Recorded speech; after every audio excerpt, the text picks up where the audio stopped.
머리 묶은 게 나아요? 아니면 푼 게 더 나아요? 이 질문 아마 한 번쯤은 들어보셨거나 아니면 직접 해보셨을 거예요. 아주 일상적이고 사소해 보이는 질문이잖아요. 그런데 오늘 저희는 바로 이 질문에 대한 권력 설계 이론의 분석을 아주 깊게 파고들어 볼 겁니다. 이 간단한 질문 속에 숨어 있는 관계의 권력 구조를 파헤쳐 보는 것. 이게 오늘 우리가 할 일인 거죠. 네, 이 권력 설계 이론이라는 게 인간관계를 일종의 주도권 싸움으로 분석하는 틀이거든요. 특히 말 한마디 아니면 정말 사소한 행동 같은 아주 미세한 부분들이요. 그런 것들이 어떻게 관계 전체의 역학을 결정하는지를 파고드는 거죠. 그래서 이런 정말 평범한 질문이야말로 이 이론의 진가를 보여주는 아주 흥미로운 분석 대상이 되는 겁니다. 그냥 연인 사이의 달콤한 대화 이렇게만 볼 게 아니라 보이지 않는 어떤 힘겨루기가 일어나는 순간이다. 이렇게 본다는 말씀이시군요. 그럼 본격적으로 한번 시작해보죠. 가장 좀 놀랐던 부분이요. 이 질문이 단순히 의견을 묻는 게 아니라는 거예요. 내 취향에 맞추겠다. 그런 무의식적인 복종의 신호라고 아주 단언을 하더라고요. 관계의 운전대를 상대방한테 그냥 넘겨주려는 그런 제스처라는 거죠. 맞습니다.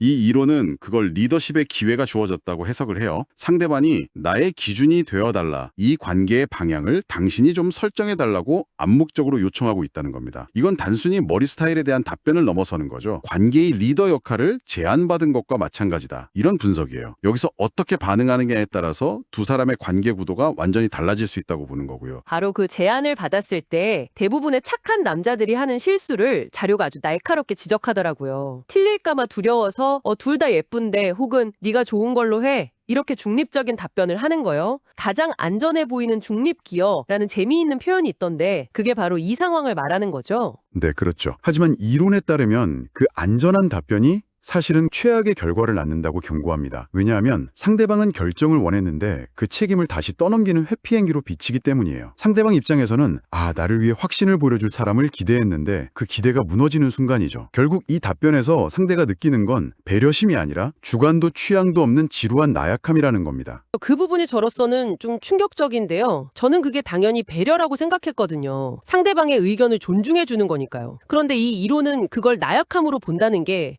제 상식과는 완전히 반대라서요. 이게 정말 보편적인 심리일까요? 아주 좋은 지적이에요. 물론 다른 심리학적 관점에서는 그걸 공감 능력이나 배려로 해석할 수도 있습니다. 하지만 권력 설계 이론의 핵심은 사람들은 본능적으로 불확실성을 해소해주고 방향을 제시해주는 그런 확신에 찬 리더에게 더 강한 매력을 느낀다는 전제에서 출발해요. 어디 갈까? 라는 질문에 난 아무데나 좋아 라고 답하는 거 있잖아요. 그게 상대에게 편안함을 주는 게 아니라 또 내가 결정해야 하네? 라는 피로감, 그리고 동시에 이 사람은 나를 이끌어줄 수 없구나 라는 실망감을 안겨준다고 분석하는 거죠. 이제야 좀 이해가 되네요.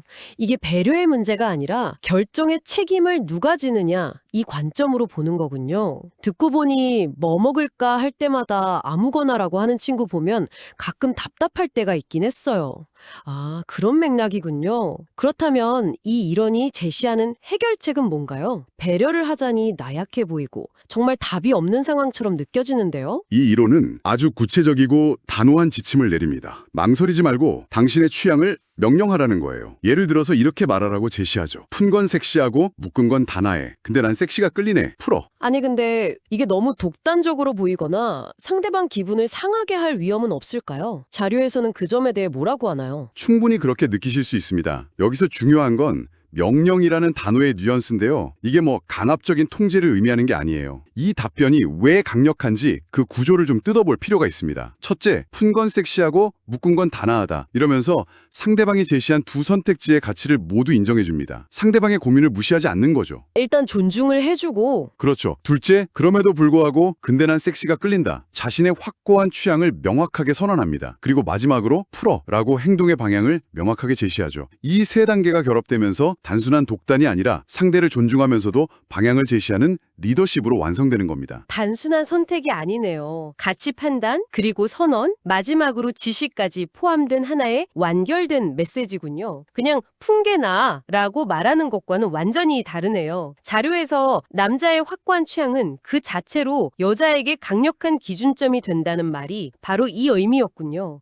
이 한마디를 통해서 관계의 기본 구도? 그 프레임이라고 하죠. 네, 그 프레임 자체가 바뀐다는 뜻이네요. 정확합니다. 바로 그 프레임의 핵심의 전환이 핵심이죠. 내가 의견을 묻는 사람에서 당신의 취향과 기준을 따르는 사람으로 상대방이 스스로를 재정의하게 만드는 거예요. 이건 상대방에게 어떻게 해야 할지에 대한 고민을 끝내주는 거거든요. 아, 이 사람의 기준에 맞추면 되는구나 하는 명확한 길과 안정감을 주는 행위죠. 이 이론에 따르면 사람들은 본능적으로 자신을 이끌어줄 수 있는 확신에 찬 존재에게 매력을 느끼게 되어 있다는 겁니다. 이 분석은 여기서 그치지 않고 이런 단호한 태도가 가져올 구체적인 결과까지 예측하더군요. 이 부분이 정말 강렬했어요. 조만간 머리를 풀어헤친 그녀가 당신의 시선을 갈구하며 주변을 맴도는 것을 보게 될 것이다. 와, 무슨 영화의 한 장면 같은 묘사인데 이게 이론적으로 어떻게 연결되는 건가요? 이건 인과관계를 보여주는 아주 상징적인 장면이죠. 풀어라는 당신의 명령에 따라 머리를 푼 상대방은 이제 자신의 행동이 당신의 기준에 부합하는지 확인받고 싶어 합니다. 아, 확인을요? 네, 즉 당신의 시선을 통해서 자신의 선택과 가치를 확인하려는 무의식적인 행동 패턴이 나타난다는 분석이에요. 머리를 푼다는 행위에서 시작해서 당신의 인정을 갈구한다는 다음 단계의 행동까지 자연스럽게 연결된다는 논리입니다. 아, 그렇군요. 관계를 이끄는 힘이 무슨 거창한 이벤트나 비싼 선물이 아니라 바로 이런 짧은 확신의 순간들에서 나온다는 그 이론의 핵심 주장을 이 사례가 완벽하게 보여주는 셈이네요. 근데 이게 비단 연인 관계나 뭐 머리 스타일에만 국한된 얘기는 아닐 것 같아요. 이 패턴이 다른 상황에도 적용될 수 있을까요? 물론입니다. 자료에도 다른 사례가 있었죠. 바로 오늘 저녁 뭐 먹을까라는 아마 세상에서 가장 흔한 질문일 겁니다. 여기서도 똑같은 원리가 적용돼요. 아무거나 괜찮아. 넌 뭐 먹고 싶은데? 라고 답하는 건 앞서 말한 중립기여를 넣고 책임을 회피하는 전형적인 행동이죠. 그럼 이 이론에 따른 모범 답안은 어떤 식일까요? 난 매콤한 파스타가 당기네. 내가 아는 맛집이 있는데 거기로 가자. 이런 식이 될까요? 정확합니다. 자신의 욕구, 매콤한 파스타를 명확히 밝히고 구체적인 대안, 내가 아는 맛집을 제시하고 행동, 거기로 가자를 이끌죠. 상대방은 아, 오늘 저녁 메뉴를 또 내가 정해야 하나 라는 부담감에서 벗어나서 당신이 제시한 계획에 즐겁게 동참하기만 하면 됩니다. 당신은 그 순간 식사 메뉴를 정하는 사람을 넘어 데이트를 즐겁게 만들어줄 사람이라는 리더의 프레임을 획득하게 되는 거죠. 듣고 보니 일관된 논리가 확실히 있네요. 하지만 계속 듣다 보니까 또 다른 질문이 생깁니다. 이 방법이 항상 효과적일까요? 만약 상대방이 정말로 자기가 원하는 게 확고한 상황에서 의견을 물어본 거라면요? 예를 들어 상대방은 사실 파스타를 안 좋아하는데 제가 파스타 먹으러 가자라고 단호하게 말하면 오히려 관계가 나빠질 수도 있잖아요. 이 이론이 너무 일방적인 리더십만 강조하는 건 아닌가 하는 생각이 드는데요. 핵심은 상대방이 진정한 질문을 하는 것인지 아니면 리더십을 요청하는 신호를 보내는 것인지를 구분하는 능력입니다. 아, 그걸 구분해야 한다. 네, 이 이론은 상대방이 명확한 대안 없이 막연하게 어떡할까라고 물어오는 불확실성의 순간에 적용되는 원리입니다. 아, 그러니까 상대방이 나 오늘 초밥을 너무 먹고 싶은데 A 식당이랑 B 식당 중에 어디가 더 좋을까? 이렇게 묻는 상황과는 다르다는 거군요. 이 경우에는 명확한 취향이 있으니까 두 선택지 중 하나를 골라주거나 장단점을 분석해주는 게 맞겠네요. 바로 그겁니다. 후자의 경우는 리더십을 요청하는 게 아니라 정보나 조언을 구하는 거죠. 여기에 대고 초밥 말고 파스타 먹으러 가자라고 말하는 건 리더십이 아니라 그냥 고집이고 독단이죠. 이 이론은 모든 상황에서 당신의 뜻을 관철시키라는 의미가 절대 아닙니다. 상대방의 선택의 책임을 당신에게 넘기면서 불확실성을 표현할 때 그 기회를 회피하지 말고 확신에 찬 방향을 제시하라는 것이 핵심입니다. 그 순간을 포착하는 게 중요한 거죠. 그렇군요.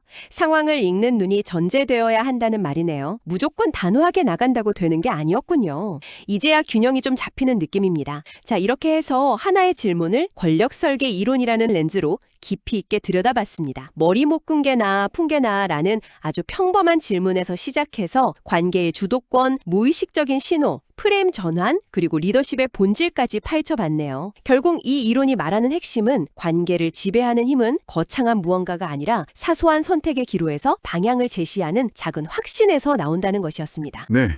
오늘 분석은 한쪽이 어떻게 확고한 취향과 결단력으로 관계의 구도를 설정하는지에 초점을 맞췄습니다. 그렇다면 여기서 한 가지 질문을 당신에게 더 던져보면서 마무리할까 합니다. 이 이론의 관점에서 볼 때 상대방에 던지는 그 사소한 질문 자체는 과연 어떤 의미를 가질까요? 자료의 분석처럼 단순히 수동적으로 리더십을 요청하는 복종의 신호일까요? 아니면 어쩌면 당신이라는 사람이 자신을 이끌어줄 만한 리더십과 확신을 가졌는지 떠보고 시험하는, 그래서 관계의 방향을 자신이 원하는 쪽으로 유도하려는 훨씬 더 고차원적이고 보이지 않는 권력 행사일 수도 있지 않을까요? 이 부분에 대해 생각해 보시는 것도 아주 흥미로운 지점이 될 것 같습니다.